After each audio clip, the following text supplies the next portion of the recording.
Hey everybody, Curtis Howe with Smart Social here. I want to talk about the Apple's 14.5 update, this whole thing that Facebook's freaking out about. We did a previous video about it and told you basically you don't need to worry too much about it. So it's out, it's happening, things are going on, and there is no advertising apocalypse. It's just not happening. So Facebook's kind of making much ado of nothing, honestly, with this.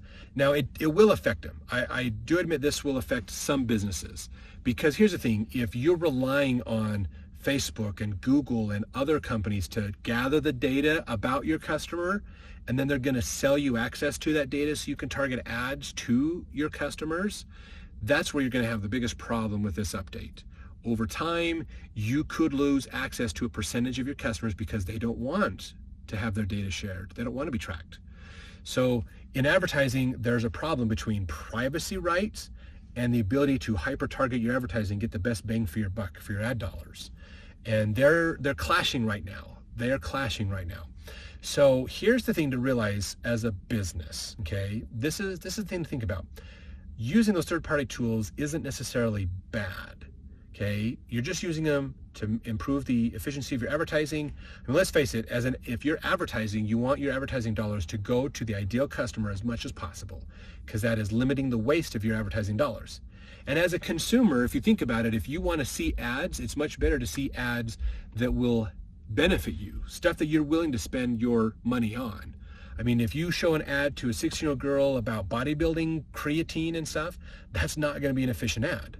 Vice versa, if you show a guy, Victoria's Secret stuff, that's probably not going to be the most effective use of your ad dollars. I know I sometimes would catch those like in your email banners and stuff. Since we've had more of the data out there to hyper-target those ads, I don't see those kind of ads anymore, which is nice, because that's not what I want to see anyways.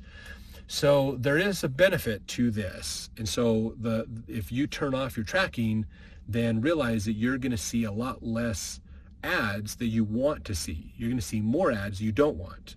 So having that targeting, that access does make those ads better. I mean, if you're going to see an ad, why not be something you're interested in instead of uninterested? Makes sense, right?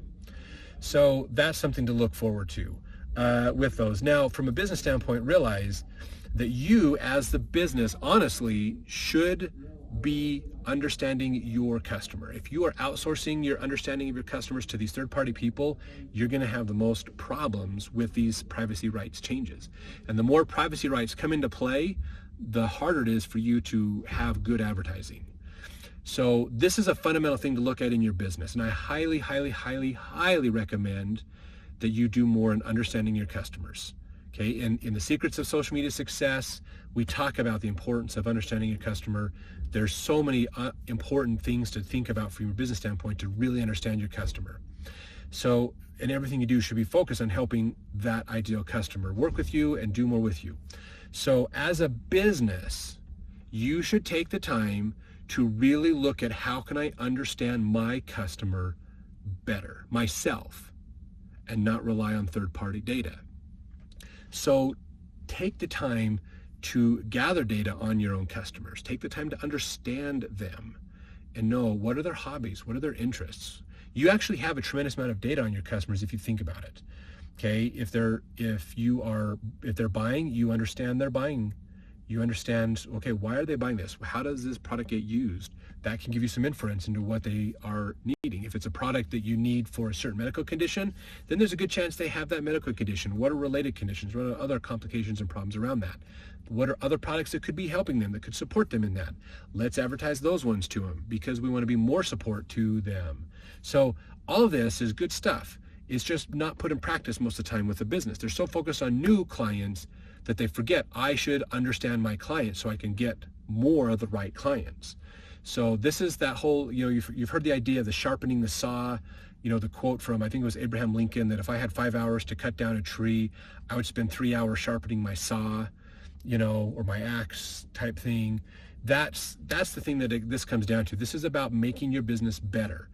There's no direct impact to your revenue from doing this kind of work, but over time, when you do this, oh man, is your business going to be so much more profitable. It is super, super worth it.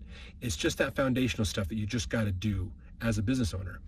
So Understand your customers, understand who they are, understand their hobbies and interests, understand what motivates them, what do they like, what do they dislike. The more you understand them, then the more you can customize packages and products and services and upsells and follow-ups and things that can help your customer out. And that's going to help you to grow your profitability and your business. So all this just makes tons of sense to help you out. So here's the thing, the businesses who take the time to do this see a better return. They see better margins, they see better opportunity in their business. The businesses who don't end up struggling all the time. Okay, if you ever watch a show like The Profit with Marcus Lemonis, or you watch like Shark Tank and watch them not just talk about these deals, but when you see them get into the business and talk about how to do things, and this is really apparent if you watch Marcus Lemonis and The Profit, when he sits down and goes through stuff with this business, he sits down and they go through these hard things, it's menial stuff that just needs to be done. If you watch the Gordon Ramsay show, Kitchen Nightmares, this is so fascinating. He goes into this restaurant. He sits down with them. The restaurant is struggling. Why are they struggling? Well, the place looks terrible. They haven't really cleaned it very well. You know, the edges, the corners they got cobwebs on the windows and things. It's not totally clean. Their kitchen isn't clean. They don't have the best practices in place to cook the food. You know, they take the shortcuts. I don't want to have to pay for a high quality chef who knows how to cook, so I'm going to hire average people and teach them how to use a microwave. So there's little shortcuts and little things. They think, oh, I'm going to save money by doing these. There are things in your business that by taking this shortcut will destroy your business over time. It's like that wedge. If you ever hear the story of you got a tree that has a fork in it and you put a wedge there, eventually that wedge will actually split the tree. It takes 20 or 30 years, but a wedge in a tree can literally break it and collapse that tree and kill it over time. This sometimes happens in business. These little shortcuts, you think you're saving immediate dollars, but you end up handicapping your business's profitability in the future. So you have to look at avoiding those things. And it's so fascinating. Chef Ramsay comes in and he's like, hey guys, we're going to pull an all-nighter. We're going to clean this place and make it spick and span. The place is clean and everybody's like, whoa, this is so cool. This is amazing. Because it's clean. He says, yes, before you go home, there is a procedure that you need to go through. You guys, this person cleans this person cleans this, and you do this so it looks like this every night. And then when the morning team comes, they show up, they open up, they just have to do a little bit of tidying, and they're ready to go. And then they do a cleaning before they're done with their shift, so it's clean for the next shift, when it comes on in the evening. So there's just these little tasks that they seem menial, they seem ridiculous, but they will help you in the long run. And knowing who your customer is and having what we call first-party data about your customer is this kind of a menial task. It's the same as taking time to reconcile your books. It's the same as these other things. So take this time to pull it together so that you can have a more efficient business and actually have better profitability. So the point of this whole idea of the 14.5 update and the privacy and stuff, the more you personally understand your customer and you have the data yourself, and the more you understand them and the more you can cater to your customer and their needs, the better your business is going to be.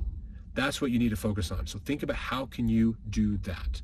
We're building tools ourselves that will help with that. So look at our website for those opportunities, for some downloads and free things that we're offering to help you in doing those things, to gather that data.